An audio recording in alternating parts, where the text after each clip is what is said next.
Das Schweigen des Sports. Die European Games in Baku haben vor allem eins geschafft: das autoritäre Regime Aserbaidschans weiter zu stärken. Sport Insight über die Nachwirkungen der Spiele, bei denen der organisierte Sport mal wieder vor allem durch eines auffiel: Schweigen.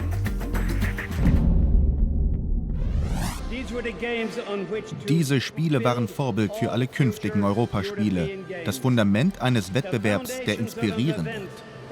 Aserbaidschan hat eine leuchtende Zukunft.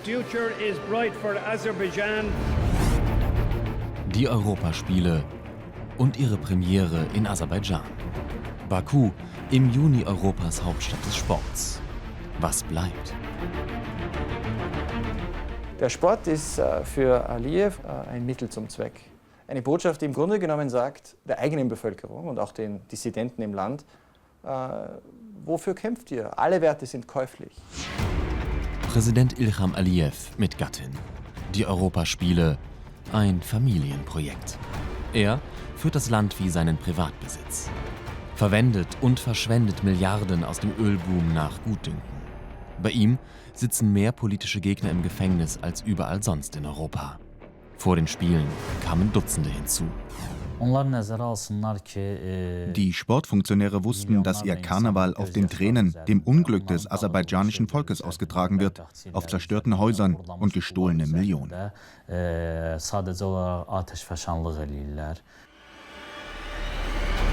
Die Show im Stadion. Aserbaidschan, ein moderner, attraktiver Staat. Achtbares Mitglied der internationalen Gemeinschaft. Es wird immer wieder kolportiert. Wir kriegen das auch, wenn wir nachfragen, wie ist das jetzt mit dem Verhältnis Sport und Menschenrechte, immer wieder die Botschaft, der Sport hat mit Politik nichts zu tun. Das ist so noch diese alte Kuschelatmosphäre. Mich überkommt da das Grausen. Also ziemlich intensiv.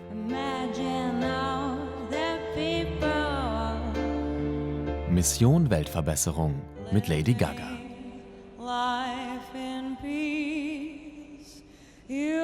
Auftritt für $2 Millionen. Die Sportfamilie, wie man sie kennt. Ein kollektiver Bückling. Olympische Ideale, Sport im Dienst der Menschenwürde. Man fühlt sich bestens aufgehoben in Baku. Demokratisierung, Rechtsstaatlichkeit, Schutz der Menschenrechte sind Prioritäten unserer Politik. Es gibt alle Freiheiten in Aserbaidschan.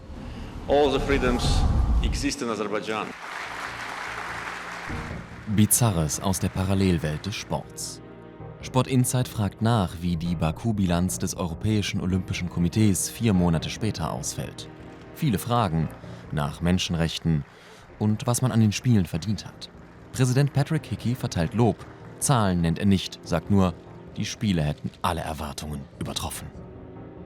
Der DOSB, hier Vorstand Michael Vesper im Gruppenbild mit Autokrat, teilt immerhin mit, was Aliyev aus Fernseh- und Sponsorengeldern an das EOC überwiesen hat. 25 Millionen Euro.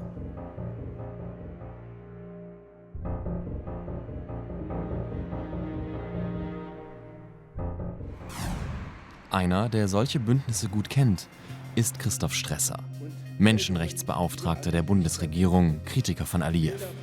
Bis heute verweigert Baku ihm die Einreise. Sport ist mittlerweile Geschäft, Sport ist Politik. Die Vergabeentscheidungen, die für große Sportereignisse gefällt werden, nach meiner Einschätzung, sind Fragen des Geldes. Wer bezahlt am besten? Wer kriegt es am besten hin, in seinem Land pompöse Veranstaltungen zu organisieren, ohne dass die Bürger protestieren? Sie hatte Widerstand geplant. Leyla Yunus, international bekannte Bürgerrechtlerin. Sie kündigte vor den Spielen Proteste an. 2 Tage später wird sie gemeinsam mit ihrem Ehemann verhaftet. Das Urteil kommt nach dem Sportfest. Leyla Yunus, sichtlich gezeichnet von der Haft, muss 8,5 Jahre ins Gefängnis. Verhaftet im Vorfeld der Europaspiele auch sie. Khadija Ismailova, wichtigste Journalistin des Landes, deckte Machenschaften des Aliyev-Clans auf. Die Anklage vor den Spielen erfunden. Während der Spiele war somit Ruhe. Der Prozess nach den Spielen hinter verschlossener Tür. Das Urteil: 7,5 Jahre Gefängnis. In Bezug auf die Spiele muss man feststellen, dass viele dieser Leute vor den Spielen verhaftet und nach den Spielen verurteilt wurden. Also haben die Spiele in keinem Fall zu irgendeinem Fortschritt beigetragen. Man kann sogar vermuten, dass die Spiele dem Regime den Mut gegeben haben, tatsächlich diese Leute zu teilweise 7, 8 Jahren Haft zu verurteilen. Der deutsche Sport kann einen solchen Zusammenhang nicht nachvollziehen und einzelne Fälle könne man nicht beurteilen, heißt es. Dabei hatte man sich vor den Spielen noch besorgt gegeben. In Baku vor Publikum nur Schweigen. Warum? Wir haben auch Gespräche mit Oppositionellen geführt, mehrere Gespräche, haben uns dort über die Zustände informiert und wir haben uns allerdings dann darauf verständigt, diese Gespräche nicht an die große Glocke zu hängen, sondern interne Gespräche zu führen.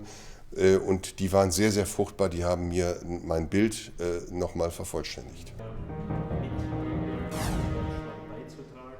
Wenn der Sport das mitmacht, dann macht er sich auch irgendwie zum Komplizen solcher Regime. Und da kann man sich, glaube ich, auch sportpolitisch nicht rausreden. Das ist einfach so. Ich glaube, der europäische Sport tut sich keinen Gefallen, wenn er an dieser Strategie festhält und sagt, das Einzige, was uns interessiert, ist, dass die Spiele gut organisiert werden. Alles, was drumherum passiert an politischen Situationen in diesem Land, blenden wir aus, verhandeln es vielleicht hinter verschlossenen Türen. Ich glaube, dass das letztendlich bei vielen kritischen Beobachtern dem Image des europäischen Sports schadet. Und das, finde ich, sollten die Damen und Herren in den großen europäischen Sportorganisationen vielleicht mal ernst nehmen. Danach sieht es nicht aus. Der Sport und die Autokraten, eine Allianz mit Zukunft. Zum Beispiel die UEFA. Auch hier ist Geld aus trüber Quelle willkommen. Baku. Zuschlag für die Spiele der EM 2020. UEFA-Sponsor ist der aserbaidschanische Ölkonzern SOCAR in Staatsbesitz. Die Firmenzentrale zahlte angeblich 80 Millionen Euro. Exklusivster Neueinkauf: die Formel 1. Nächstes Jahr in Baku, der große Preis von Europa. Für Bernie Ecclestone, auch schon wegen Korruption vor Gericht, ist Aliyev der ideale Partner. Wenn es nach mir geht, bleiben wir so lange in Baku, wie es die Formel 1 gibt. 80 Millionen heißt es, kassierte auch Ecclestone vom Aliyev-Clan. Mit dabei der Sohn des Sportministers, leitet die Firma, die das Rennen organisiert, verdiente schon am Bau der Stadien für die Europaspiele mit. Der alltägliche Filz in Baku, von Sport Insight vor den Spielen beleuchtet, auch mit dem Journalisten Emin Mili, der in Berlin im Exil lebt.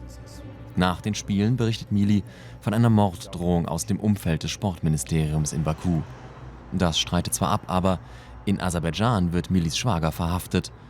Dann distanziert sich seine gesamte Familie öffentlich von ihm. Besuch bei Milis Kollegen von Meydan TV, dem in Berlin beheimateten Oppositionssender. Bei Habib Muntesir, dem bekanntesten Blogger in Aserbaidschan. Auch er musste das Land verlassen. Unsere Mitarbeiter in Aserbaidschan werden seit den Europaspielen beständig überwacht, von Personen in Zivil verfolgt, immer wieder zu Verhören einbestellt.